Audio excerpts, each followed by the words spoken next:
নমস্কাৰ এইখন নোটিছ প্ৰকাশ পাইছে 9 তাৰিখ office of the inspector of school হাইলাকান্দিৰ পৰা কাকলৈ প্ৰেৰণ কৰা হৈছে the deputy inspector of school Hailakandi the block elementary education officer Hailakandi the principal oblique headmaster head teacher all educational institute the CRCC all subject হল regarding daily attendance in Shiksha Setu portal and synchronize their for তাৰমানে শিক্ষা সেতু পৰ্টেলত daily attendance দিব লাগিব in টাইমো দিব লাগিব out টাইমো দিব লাগিব এই বিষয়ে নোটিছখন প্ৰকাশ কৰা হৈছে হাইলাকান্দি জিলাত Sir Oblique Madam, it reflects from the daily attendance in Shiksha Setu portal that certain employees attendance in Shiksha Setu portal shown absent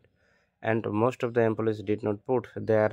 out time attendance and also did not synchronize in the portal after attendance. তাৰ মানে ইয়াত কোৱা হৈছে বহুতো কৰ্মচাৰীয়ে শিক্ষা সেতু পৰ্টেলত এটেণ্ডেন্স নিদিয়ে প্লাছ আউট টাইম নিদিয়ে আৰু লাষ্টত এটেণ্ডেন্স দিয়াৰ পিছত যেটো সিন কৰা হয় এটো নকৰে এই বিষয়ে নোটিছখন দিছে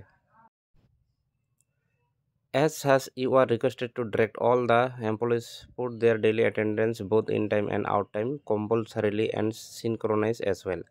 তাৰ পিছত কৈছে যে সকলোকে ৰিকুৱেষ্ট কৰা হৈছে যে ইহঁতৰ ডেইলি এটেণ্ডেন্স দিব লাগিব in time plus out time compulsorily তাৰপিছত কোৱা হৈছে further all CRCCs are requested to extend their logistic support in updating in the tablet regarding daily attendance and synchronize thereof তাৰপিছত CRC সকলক টেবলেটৰ যেটা আপডেটৰ কথা কোৱা হৈছে আপডেট দিবলৈ কোৱা হৈছে যাতে সিহঁতে ভালমতে ইন টাইম আৰু আউট টাইম দিব পাৰে এইখন নোটিছ 9 মে প্ৰকাশ পাইছে হাইলাকান্দি জিলাত তাৰ মানে এই নোটিছখনৰ দ্বাৰা এইটোৱে কোৱা হৈছে যে বহুতো কৰ্মচাৰীয়ে ইন টাইম আৰু আউট টাইম সময়মতে নিদিয়ে তো ইয়াৰ দ্বাৰা গম পোৱা যায় যে ইন টাইম আৰু আউট টাইম অতি সোনকালে কম্পালসাৰি হ'বলৈ গৈ আছে আপোনালোকে অনুগ্ৰহ কৰি চেনেলখন সাবস্ক্ৰাইব কৰি ল'ব যাতে এনেকুৱা ভিডিঅ'খন আপোনালোকে অতি সোনকালে চাব পাৰে ধন্যবাদ